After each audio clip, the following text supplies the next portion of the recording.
I would like to thank all team members since this is a collaboration project between Arizona State University and Mayo Clinic. Our motivation for this work is that people have been capturing minutes of fluoroscopy or accumulative air kerma as estimates of peak skin dose. But neither of these estimates is really peak skin dose. And Joint Commission requires us to monitor peak skin dose to avoid sentinel events. Here is the architecture of the tool that we have developed. There is a Physicist Screen. He will validate geometry, modality, and he will enter some parameters for skin dose calculation. Then there is a Technologist Screen. In this screen, technologist will enter patient position and he will set CR. And then we have a part which we connect to a database. This database is called DICOM Index Tracker. And there is a talk in this afternoon by Shanshan Wan that she will talk about this database. We capture DICOM tags and patient ID and names from this database, and then we can do skin dose calculation. Now our results will be sent back to this database. Here is the family that we have built, standard male and female phantoms. These are based on mathematical models, and mathematical model enables us to locate any point on the surface of the body since geometry is known. So what we can do is, here is the setup for the origin at top center of the head of the patient, and we have discretized the surface of the body into 1 centimeter square. And so for each point on the surface of the body, we can get the coordinates for any point. Now we have also built phantoms for C-arm, image intensifier, and flat panel, and we have patient position. And we can, by updating the screen, we can switch from one patient position to another patient position, and from one C-arm to another type of C-arm flat panel. Like you can see, on top is image intensifier, and on bottom is flat panel. So this is the description of the system that you can see. The origin is at the top center of the head of the patient. Here is the origin, and then we can determine each coordinates of isocenter, interventional reference point, and X-ray tube relative to this point. And we have to find the interception of beam with patient surface. We require some parameters for our calculation. Here is list of parameters. 14 parameters are required. Out of those, we need angles, kerma area product per acquisition event, kerma area product per event for fluoroscopy, and these are some of the most important ones that I have made it bold. And then we have type 1 equipment which provides DICOM structure report. And this DICOM structure report provides most of the information we need, and there are a few fields entered by physicists and technologists.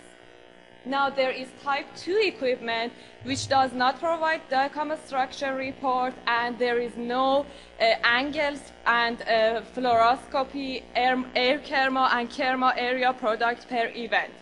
So I will talk about this type later, and I will focus on type 1 for now. This is a brief review of our computation. First, we find the coordinates for isocenter, interventional reference point, and X-ray tube. Then we have to figure out how to find the surface irradiated, each point on the surface.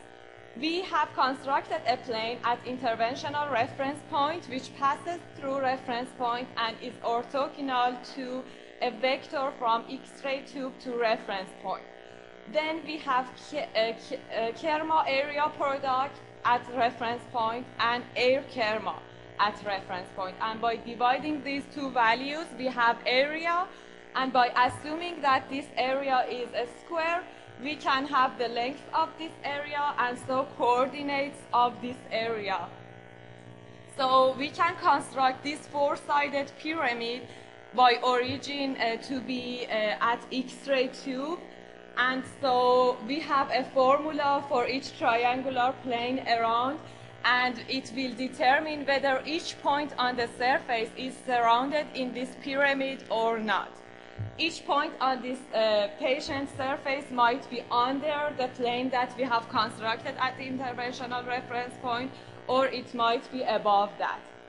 So here we find each point which has been radiated. Now we have to find distance vector from each point to X-ray tube, and then by using inverse square law and having air kerma at interventional reference point, we find air kerma at patient skin. And by using backscatter factor, which is read from ICRU 2005, we calculate skin dose for each point on the surface of the body. Here is the Physicist Screen. There is modality, station ID, so on for C-arm. He can enter backscatter factor, table attenuation, dose, action levels that you can see on top. And then there is patient positioning that he will validate, and there are a list of parameters that he will enter for each room. Then there is on the bottom geometry validation for the angles and tables. And there is a list of authorized physicians that he will choose those who are available for this specific procedure. And here is Technologist Screen. What he can do is he will validate for patient positioning, and he can change the position. He will enter height, weight, gender, and there are three fields: modality, station ID, and date. From these three fields, we can connect to database, tracker database, and that database will list for us patient ID and names which has been radiated in that specific date. And we will choose one of the patients, and then we can calculate a skin dose for that patient. Now here is a summary for our results. There is patient information, a summary of dosimetry, and here is peak skin dose calculator, and also it will determine whether it has exceeded action level or not, whether sentinel event has occurred or not. And then there is range of the colors that will determine whether each point dose or how high each point dose is. Like from light color to the dark red, it will show that dark red is really high dose, more than 10 gray. So there are some important points. Minutes of fluoroscopy is not equal to peak skin dose. Next, Joint Commission requires us to determine peak skin dose. Our tool uses DICOM information to compute, locate, and archive peak skin dose. What we do for type 2 equipment is that we get proportional fluoroscopy air kerma, and we do and follow the same calculation we have done for type 1 equipment, and then we add it up to acquisition air kerma that we have calculated per event. So thank you for your attention, and if you have any question.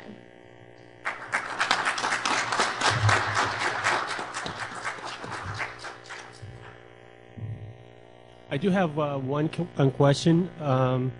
So you're reporting at the patient level, as you showed at the end of the presentation. Is there any idea or any intent to do that at a institutional level or aggregated view of this data to see how many cases and things like that that would be tracked? Right. We are connecting to database, and we are sending all results back to the database, this DICOM index tracker.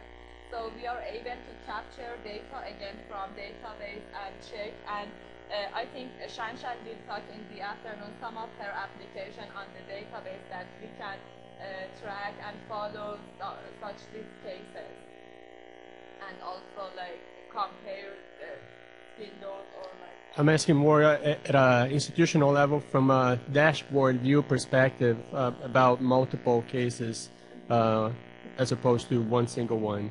Is there any intent to do that as well? Do you mean like for multiple exams for a patient? Or No, so for example, last month we had this number of cases that were higher than the expected skin dose amount. right. Yes, it is a trigger in the DICOM index tracker database that it will send automatic email for each patient, or like they can have report that will generate report based on the levels that you determine, or sentinel events that, for example, last month this patient had exceeded dose value, or like that, such report. They are pretty selective in generating different reports for a database, and based on patient and sentinel event, different action levels and such like. Okay, very good. Are there any questions from the audience? I think this is really fascinating. I had a couple of questions about this as well. I think so. You're able to pull these and some of it might be just operational questions. So you're now pulling this data from all your C-arms as they perform on their patients, and you can do the simulations to determine the peak skin dose. And so you've operationalized this in the clinical environment? Right. You mean to capture data from C-arm, or? That's right. So this is part of the clinical workflow. And so now this thing calculates a peak skin dose. If it sees that it's high, how's the feedback mechanism going to the radiologist? How do they get feedback for how they perform the procedures? Is that getting back to them to learn how they can to use this information? Right. Yes. We have one thing that we have for now is that when we calculate those and it shows this it has exceeded action level, or it has or sentinel event has occurred, it will send an automatic email to physicians that there has been sentinel event occurred, or action level, it has exceeded action level for this specific patient. And then there is also reports and triggers in database as well, that they can report, they have regular reports that they send to physicians, and they notice which patients have had these exceeded action levels or sentinel events and such that. This really is a sign of times to come. Now, do you have any difficulty getting all this DICOM data out of each of the C-arms? Some of them might not have all this information. They might not be aware of the patient positioning, or just coming from typical types of rooms? For each room, we have a few fields that will be entered by physicists, but most for those equipments which provide DICOM structure report, most of the information are read from DICOM structure report. And for each room, there are some fixed parameters that if physicists enter for one time, it's one-time measurement for each room. So he doesn't even need to go each time to that room and enter it again. So these are fixed parameters that we will enter for each room once, and then the rest of the information are only captured from DICOM structure reports from database, so there is no need of other entries for physicians or people. Great. You have a question?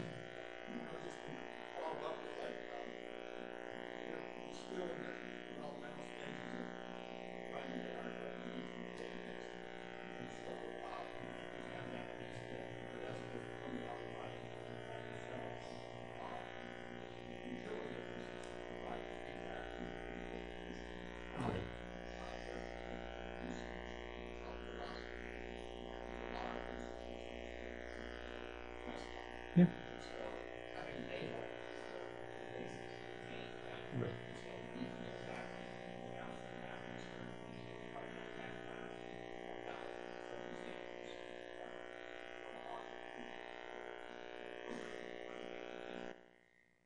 One last question. Go ahead. Yeah, this is a really neat project. I was wondering if there was any possibility to get information from the Type 1 equipment real time, so that there can be real-time feedback to the operator, because that would be really, really helpful. Then they could just not exceed the peak skin dose in the first place. Right now, this is because DICOM structure report is after the exam available. So that is why we are not right now doing that in real time. This is such a future work that we are thinking about, because that is really interesting to do that in real time. But right now, because DICOM structure report is provided when the exam is done, So we are using that for now, and we will work on that to see how we can do that in real time. Great. I would agree that this would be a great opportunity for a modality vendor to work with the technologist and radiologist to show what's going on as we're using it as immediate feedback for their use. Thank you.